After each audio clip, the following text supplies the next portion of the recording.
10, 9, 8, 7, 6, 5, 4, 3, 2, 1.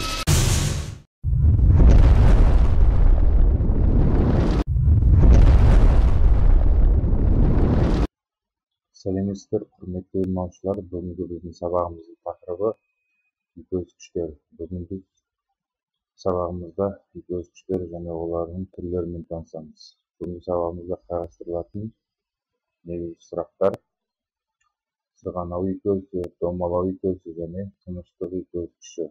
Үйкөз құбылысы адамзат баласын ертеден қызықтырған. Нақ үйкөз көмегімен ежелгі адам от алған. Үйкөз қазіргі адамның күнделікті өмірінде маңызды рөл атқарады. Бұл құбылыс табиғатта да кең тараған. Үйкөз құбылысын ғалымдар орта ғасырдан бастап зерттеген. 1519 жылы әйгілі итальян суретшісі, мүсінші әрі ғалым Леонардо да Винчи осы құбылысқа тәжірибе жасаған. Сол заманның механиктері жанасу ауданы неғұрлым үлкен болса, үйкөз күші соғұрлым көп болады дегенге сенетін. Алайда зерттеулер барысында Леонардо да Винчи сырғанау үйкөз күші жанасушы денелердің ауданына тәуелді емес деген қорытынды жасады. Үйкөз заңдарының тұжырымдамалары француз ғалымы Гийом Амантонның тәжірибелерінен белгілі.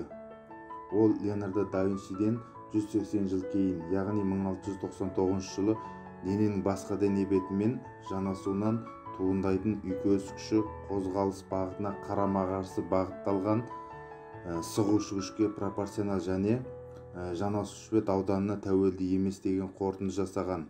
Мұндағы нормаль реакция күші ең бетке өзі әсер ететін күшке әрқашан перпендикуляр болып бағытталады. Гийом Амантонның тәжірибе нәтижелері 1779 жылы Кулонның еңбектерінде нақтылана түсті. Ол өз тәжірибелерін француз кеме жасаушысы Вехтерінде жүргізді және майлау арқылы жанасу ауданының үйкөзін азайтуға болатынын дәлелдеген. Француз ғалымы сондай-ақ үйкөздің түрлерін сұйық, құрғақ және шекаралық деп жіктеді. Гийом Амантон мен Кулон үйкөз мю үйкөз коэффициенті деген түсінікті енгізді. Үйкөз коэффициенті мю үйкөз күші шамасының дененің тірекке сығатын нормаль қысым күшіне қатынасымен анықталатын өлшемсіз физикалық шама.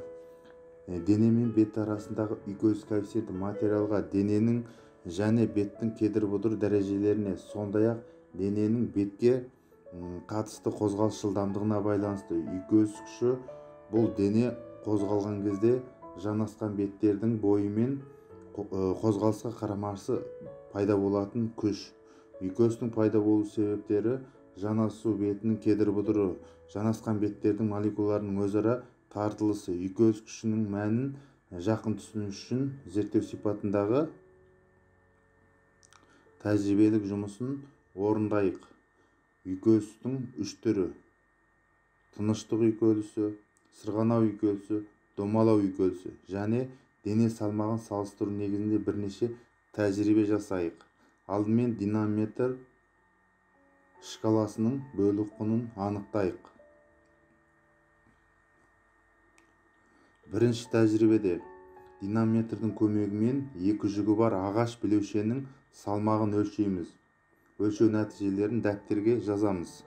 Екінші тәжірибеде тыныштық үйкөз күшінің ең жоғарғы мәнін анықтаймыз. Ол үшін екі жүк қойылған ағаш білеушені үстелге қоямыз. Білеушеге динаметрді жалғап, жүк қойылған ағаш білеушені қозғалысқа келтіреміз. Қозғалыс басталған кездегі динаметрдің көрсетуін жазамыз. Үшінші тәжірибеде, алдыңғы тәжірибеде қолданылған жүйенің сырғанау үйкөзін анықтаймыз. Жүк қойылған ағаш білеушені үстел бетінде динаметрмен бір қалыпты сүйрейміз. Күшті өлшеудің нәтижелерін дәптерге жазамыз. Төртінші тәжірибеде ағаш білеушенің домалау үйкөз күшін анықтаймыз. Екі жүк қойылған ағаш білеушені динаметр көмегімен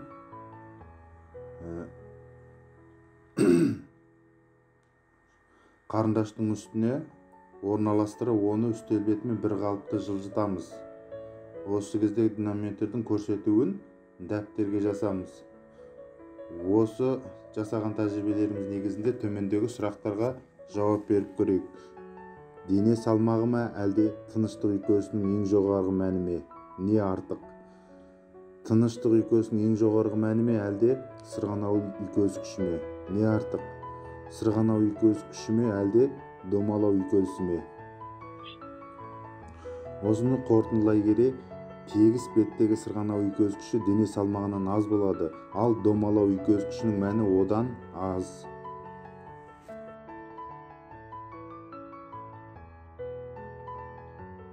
Ал енді балалар, бүгін үйкөз күші туралы біраз мағлұмат алдыңыздар деп ойлаймын. Енді осы үйкөз күшіне байланысты мына көрсетілген есептерді үйден шығарып келеміз. Түсінбеген сұрақтарыңыз болса, маған хабарласуларыңызға болады. Көңіл қойып тыңдағандарыңызға рахмет, сау болыңыздар.